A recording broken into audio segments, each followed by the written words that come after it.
Hello, ഇനി എൻ്റെ കയ്യിലുള്ള കുറച്ച് ഞാൻ ജേർണൽ സപ്ലൈസ് കാണിച്ചു തരാം. അപ്പോൾ അതൊരു ഹോം മെയ്ഡാണ്, എന്നാലും കാണിച്ചു തരാം. അപ്പോൾ ഫസ്റ്റ് തന്നെ ഞാൻ ഉണ്ടാക്കിയതാണ് ഇപ്പോൾ ഇത്. ആദ്യം ഞാൻ പ്രിൻ്റ് എടുത്തിട്ട് സ്റ്റിക്കർ ആക്കിയതാണ്. അപ്പോൾ ഇത് ഞാൻ ഉണ്ടാക്കിയതായതുകൊണ്ട് ഇതിൻ്റെ വീഡിയോ ഒക്കെ ഞാൻ പിന്നൊരു വലിയ വീഡിയോ ആയിട്ട് ഇടുന്നുണ്ട് കേട്ടോ. വേണം ഇതിൻ്റെ ഉണ്ടാക്കിയ വീഡിയോ ആണ്ടവരൊക്കെ കമൻറ്റ് ബോക്സിൽ പറഞ്ഞാൽ മതി. ഞാൻ വലിയ വീഡിയോ ആക്കി ഇടുന്നത് ചെറുതിൽ കൊള്ളാത്തതുകൊണ്ട്, ഷോർട്സിൽ കൊള്ളാത്തതുകൊണ്ട്. ആദ്യം തന്നെ ഇങ്ങനത്തെ കുറച്ച് സ്റ്റിക്കേഴ്സാണ്. ഇതൊക്കെ ഞാൻ ഉണ്ടാക്കി കുറച്ച് സ്റ്റിക്കേഴ്സാണ് കേട്ടോ. നമുക്ക് എവിടെ വേണമെങ്കിലും ഒട്ടിക്കാം. അപ്പോൾ ആദ്യം തന്നെ ഞാൻ കുറച്ച് സ്റ്റിക്കേഴ്സാണ്, ഗേൾസിൻ്റെ സ്റ്റിക്കേഴ്സാട്ടോ ഇത് ഉള്ളത്. അപ്പോൾ വലുതുമുണ്ട് ചെറുതുമുണ്ട്. ഇതൊക്കെ കണ്ടില്ലേ, നല്ല ക്യൂട്ടായിട്ടുള്ള സ്റ്റിക്കേഴ്സാണ്. പിന്നെ അതിൻ്റെ വലുതാണ് ഈ കാണുന്നത്.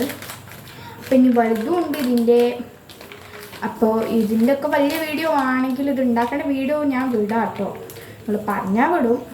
അപ്പോൾ ഇതാ പിന്നെ ഞാൻ കുറേ സ്റ്റിക്കേഴ്സ് ഇങ്ങനത്തെ ഉണ്ടാക്കിയിട്ടുണ്ട്. ഒക്കെ നല്ല ഭംഗിയുള്ള സ്റ്റിക്കേഴ്സുമാണ് കേട്ടോ. ചിലതൊക്കെ പോരൽ തുടങ്ങിയേക്കണോ. സ്റ്റിക്കേഴ്സ് അല്ലേ നമ്മൾ ഉണ്ടാക്കിയതായതുകൊണ്ട് ചെറുതായിട്ടൊക്കെ ഇങ്ങനെ പോരും, അതുകൊണ്ടാണ്. അപ്പോൾ ഗൈസ് ഫുള്ള് നല്ല അടിപൊളി സ്റ്റിക്കേഴ്സാണ് ഞാൻ ഉണ്ടാക്കിയതൊക്കെ. അപ്പോൾ ഇതാ കണ്ടോ, വേണ്ടവരൊക്കെ പറഞ്ഞോളി, ഞാൻ പെട്ടെന്ന് തന്നെ ഉണ്ടാക്കി കാണിച്ചു തരും. അടുത്തത് എന്താ വെച്ചാൽ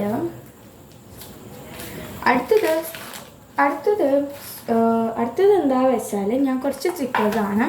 ഇത് ഞാൻ ഇവിടുത്തെ കടയിൽ നിന്നൊക്കെ ഇങ്ങനെ മേടിച്ചിട്ട് ഇങ്ങനെ വെട്ടിയെടുത്താണ് ഞാൻ പറയാം. കുറച്ച് കൂടുതൽ സ്റ്റിക്കേഴ്സ് ഉണ്ട് കേട്ടോ ഇതിൽ. ഇതൊക്കെയാണ് കേട്ടോ ആ സ്റ്റിക്കേഴ്സ്.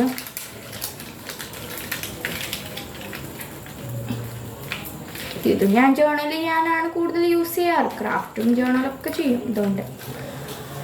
പിന്നെ ഇതേപോലത്തെ കുറച്ച് ഷീറ്റ്സും ഉണ്ട് കേട്ടോ. ഇതൊക്കെ ഞാൻ സ്മാൾ ചെയ്യാൻ പറ്റാത്തത് ഇങ്ങനെ ആക്കി വെച്ചതാണ്. അടുത്തത് എന്താണെന്ന് നമുക്ക് നോക്കാം. ഇങ്ങനത്തെ ഞാൻ കുറച്ച് വെട്ടിയെടുത്തതാണ്. സാധാ സ്റ്റിക്കർ പ്രിൻ്റ് എടുത്തിട്ട് പിന്നെ ഇങ്ങനെ വെട്ടി വെച്ചിട്ടാണ് ജേർണൽ ചെയ്യാൻ പശ കൊണ്ട് ഒട്ടിക്കാൻ എടുത്തുക്കും.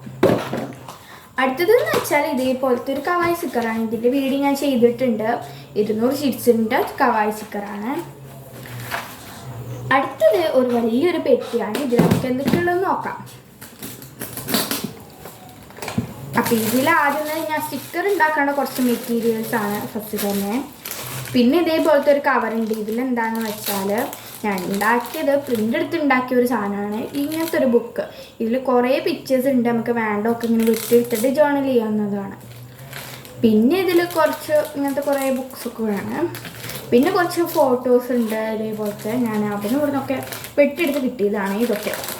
അടുത്ത പാറ്റേൺ പേപ്പേഴ്സാണ്. ഇത് ഞാൻ ഉണ്ടാക്കിയതായതുകൊണ്ട് വിൻറ്റേജ് ഉണ്ടാക്കിയതാണ്. സിമ്പിളായിട്ടാണ് ഞാൻ ഉണ്ടാക്കിയിട്ടുള്ളത്. ഇതിൻ്റെ വീഡിയോ ഒക്കെ വേണമെങ്കിൽ എന്നോട് കമൻറ്റിലൂടെ ഒന്ന് പറഞ്ഞാൽ മതി, ഞാൻ ഉറപ്പായിട്ടും ചെയ്യുന്നതാണ് കേട്ടോ.